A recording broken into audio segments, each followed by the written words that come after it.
So hello friends, welcome to my YouTube channel mister बिबल्स nursing.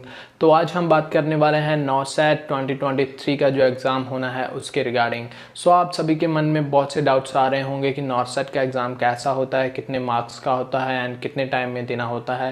And जो basically new candidates होते हैं उनको कोई आइडिया नहीं होता कि नॉसेट का एग्ज़ाम किस लेवल का आता है एंड कैसा एग्ज़ाम होता है एंड उसमें किस तरह के आपको क्वेश्चंस देखने को मिलेंगे। सो इसी के रिगार्डिंग हम इस वीडियो में बताएंगे। सो प्लीज़ चैनल को सब्सक्राइब कर देना एंड वीडियो को लाइक कर देना। एंड इसी चैनल पर हम नॉसेट के रिगार्डिंग जो भी न्यू लेटेस्ट इन्फॉर्मेशन आएगी हम सबसे पहले आपको नोटिफाई कर देंगे। सो प्लीज़ चैनल को सब्सक्राइब कर देना। तो जो नॉसेट का एग्ज़ाम होता है वो बेसिकली 200 मार्क्स का होता है एंड आपको 3 आवर्स में उसको सॉल्व करना होता है। एंड जो 10% क्वेश्चंस होते हैं वो बेसिकली आपके जीके, मैथ्स एंड रीजनिंग हो गई एंड इंग्लिश से आते हैं।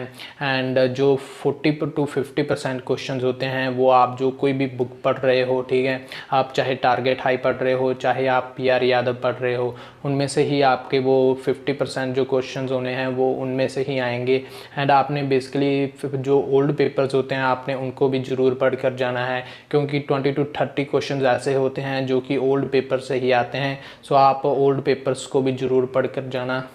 एंड 30% ऐसे क्वेश्चंस होते हैं जो कि सबके लिए न्यू होते हैं एंड आप उन 30% क्वेश्चंस को तभी सॉल्व कर पाओगे अगर आपके बेसिक्स क्लियर हैं एंड आपने अच्छे से तैयारी की है एंड आपका थ्योरी पार्ट आपने अच्छे से पढ़ा हुआ है। सो आपको मैं यही एडवाइस दूंगा कि आप अपने बेसिक्स पर ध्यान दें, फिर ही आप वो 30% क्वेश्चन सॉल्व कर पाओगे। एंड 40 to 50% जो क्वेश्चंस होते हैं नॉसेट के एग्ज़ाम में वो सबको आते होते हैं, लेकिन जो 30% क्वेश्चंस हैं उनमें से ही रैंक डिसाइड होता है। अगर आपने उन 30% क्वेश्चंस को अच्छे से सॉल्व किया तो आपका रैंक बहुत अच्छा आएगा, लेकिन अगर आपने उन 30% क्वेश्चंस को अच्छे से सॉल्व नहीं किया तो आपका रैंक बहुत लो चला जाएगा, जिससे कि आपकी सीट नहीं आएगी। सो आपको मैं यही एडवाइस दूंगा कि आप जब भी कोई भी तैयारी कर रहे हो नॉसेट के एग्ज़ाम की, चाहे पीजीआई की कर रहे हो, तो आप अपने बेसिक्स पर ध्यान दें, थ्योरी ध्यान से पढ़ें एंड अपने टाइम मैनेजमेंट का ध्यान रखें, क्योंकि ज़्यादातर जो ऐसे कैंडिडेट होते हैं उनका काफ़ी पेपर रह जाता है, उन्होंने क्वेश्चंस देखे नहीं होते सारे के सारे एंड टाइम ख़त्म हो जाता है। सो मैं आपको यही एडवाइस दूंगा, अगर आप एग्ज़ाम दे रहे हो एंड आपका कोई भी आपको ऐसा क्वेश्चंस मिलता है कि आपको नहीं आता, तो आपने अपना ज़्यादा टाइम वेस्ट नहीं वहाँ पर करना, तो आपने नेक्स्ट क्वेश्चंस की तरफ पढ़ना है।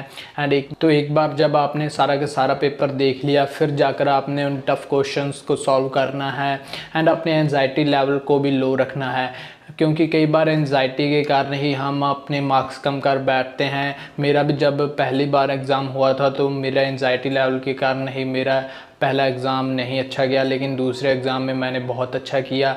तो कल मैं एक वीडियो बनाने वाला हूं जिसमें हम time management and anxiety level को कैसे कंट्रोल करें उसके बारे में बताएंगे। सो प्लीज़ चैनल को सब्सक्राइब कर देना, क्योंकि इस चैनल पर हम नॉसेट के रिगार्डिंग जो भी कोई लेटेस्ट इन्फॉर्मेशन आएगी हम सबसे पहले इसी चैनल पर बताएंगे। Share this video with your friends and like this video and subscribe my YouTube channel for latest updates. Thank you.